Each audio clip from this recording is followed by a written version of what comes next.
Ciao a tutti ragazzi e benvenuti a un nuovo video. Il video di oggi sarà un po' diverso perché ho deciso di iniziare una nuova serie di video. Questa è una prova perché è il primo video, quindi fatemi sapere qui sotto nei commenti se vi piace questo nuovo formato. Infatti io riguardando i miei vlog, ma soprattutto scrivendo i sottotitoli dei miei vlog, ho notato una cosa. Ho visto che all'interno dei miei vlog c'erano tantissime frasi ed espressioni molto interessanti, sia di grammatica che di vocabolario, che voi potete imparare. Allo stesso tempo per me però è molto difficile spiegare la lingua durante i vlog, perché io voglio farvi vedere l'Italia e quanto è bella, non voglio perdere tempo a spiegare troppe cose, anche perché così rovinerei l'esperienza del vlog. Allora ho pensato, per aumentare ancora di più il contenuto educativo dei miei vlog,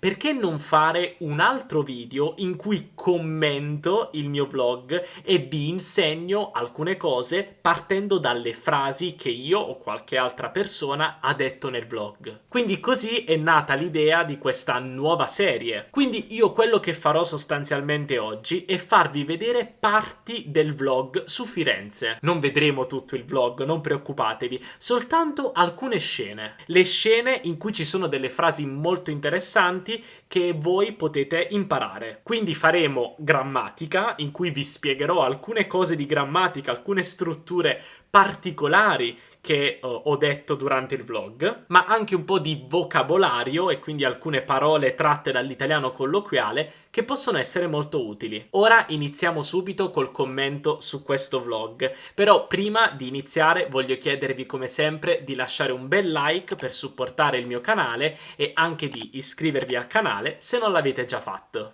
E poi mi raccomando, fatemi sapere cosa ne pensate, ma adesso iniziamo a commentare il vlog. Sono davvero super contento di essere tornato a Firenze. Adesso qua ci troviamo in piazza del Duomo, quindi appunto dove c'è il Duomo di Firenze con la cupola, dove volevo in realtà salire, però purtroppo non c'erano biglietti disponibili, avrei dovuto farli prima. Ecco qua, ascoltiamo di nuovo questa frase. Però purtroppo non c'erano biglietti disponibili, avrei dovuto farli prima. Avrei dovuto farli prima. In questo caso io che cosa sto usando? Sto usando un condizionale passato. Infatti io dico, io volevo salire sulla cupola, però non c'erano biglietti, quindi avrei dovuto farli prima. In questo caso io uso il condizionale passato del verbo dovere, avrei dovuto. Questo per esprimere un'intenzione, cioè io avrei dovuto fare i biglietti prima, magari qualche giorno prima, quindi avevo questa intenzione, però non l'ho fatto. Infatti ricordate che il condizionale si usa anche per esprimere un'intenzione, in questo caso un'intenzione negata, perché io avrei dovuto fare i biglietti, ma non l'ho fatto. Un'ultima cosa che voglio dirvi su questa frase, che secondo me è un po' particolare, è la posizione del pronome. Infatti io ho scelto di posizionare il pronome alla fine del verbo fare e dire farli. Quel lì è un pronome oggetto diretto che si riferisce ai biglietti. Avrei dovuto fare i biglietti. Ora, quando noi abbiamo un verbo modale, quindi dovere, potere e volere al passato, più un infinito, possiamo scegliere la posizione del pronome, ma se mettiamo il pronome alla fine dell'infinito è tutto normale. Avrei dovuto farli. Ma se prendiamo il pronome lì e lo spostiamo davanti a avrei dovuto, che è corretto, la frase diventerebbe li avrei dovuti fare. Li avrei dovuti fare. Quindi, come vedete, in base alla posizione dell'oggetto diretto, solo diretto, dovete stare attenti al participio passato. Se mettete il pronome oggetto diretto alla fine dell'infinito, nessun problema. Se lo mettete davanti al verbo modale al passato, come in questo caso avrei dovuto, dovete cambiare il participio passato in base all'oggetto sostituito. E adesso invece ascoltiamo una frase che ha detto Matteo. La testata di questo letto era una porta che si usava, mia bisnonna usava nel suo ripostiglio e mio padre ha detto cosa facciamo a questa porta, non so capito dove metterla e ci ha fatto la testata del letto. E ci ha fatto la testata del letto. E ci ha fatto la testata del letto. Ci ha fatto la testata del letto. Qui Matteo che cosa stava dicendo? Che qui c'era una porta, ok? Quindi una porta di un ripostiglio, che però non usavano più come porta. E allora il papà di Matteo che cosa ha fatto? Ha realizzato la testata del letto con questa porta. E ricordate che in italiano la particella C può anche sostituire una parola introdotta da con. Quindi quando lui ha detto ci ha fatto la testata del letto, intendiamo dire che il papà di Matteo, lui, ha fatto la testata del letto con la porta. E con la porta diventa C. Vengono tipo 5.000 persone a vederla. Wow. Vengono tipo 5.000 persone a vederla. Wow. Vengono tipo 5.000 persone a vedere. Vengono tipo 5.000 persone a vedere. Che cosa significa tipo? Beh, noi usiamo tipo quando stiamo facendo una stima. Noi non siamo sicuri al 100% che ci sono 5.000 persone. Forse ce ne sono 4.500 o 5.500, però più o meno 5.000. Quindi quando noi diciamo vengono tipo 5.000 persone, intendiamo più o meno 5.000 persone. Se per esempio dico quanta pasta devo cucinare, ma io non sono sicuro, dico non so, cucina tipo 300 grammi. Oppure a che ora torni questa sera? Non so, tornerò tipo per le 8. Quindi tipo aggiunge un po' quella non sicurezza in quello che stiamo dicendo. Anche tipo in California, in Florida trovi terracotta dell'impruneta. Wow. Si spedisce in tutto il mondo. Si spedisce in tutto il mondo.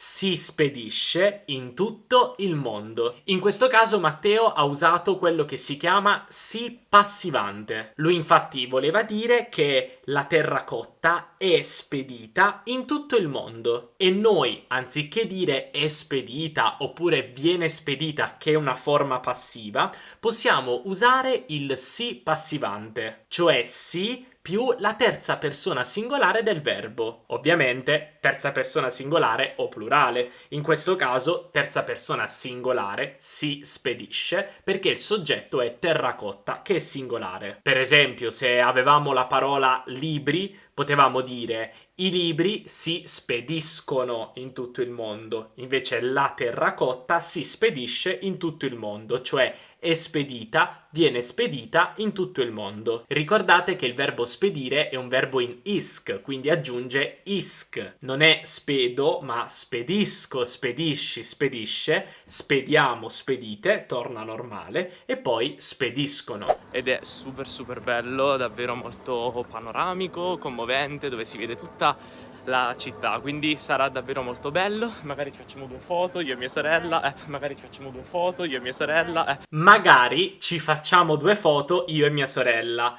Magari ci facciamo due foto. In questo caso ho un'espressione molto colloquiale. Due. Ci facciamo due foto. Innanzitutto, magari viene inteso come forse, cioè se abbiamo voglia, forse ci facciamo due foto. Ma attenzione, quando dico che ci facciamo due foto al piazzale Michelangelo, non intendo che faremo due foto, proprio due di numero. Ricordate che in italiano il 2 o il 4 vengono usati molto spesso per indicare una quantità non specificata in numero. Quindi se io dico ci facciamo due foto, significa semplicemente che ci faremo un po' di foto, qualche foto, non due davvero. Lo stesso si applica nell'espressione facciamo due chiacchiere, facciamo due chiacchiere. Oppure per esempio andiamo a fare due passi, andiamo a fare due passi, che non significa due passi, 1 e 2, ma andiamo a fare una passeggiata.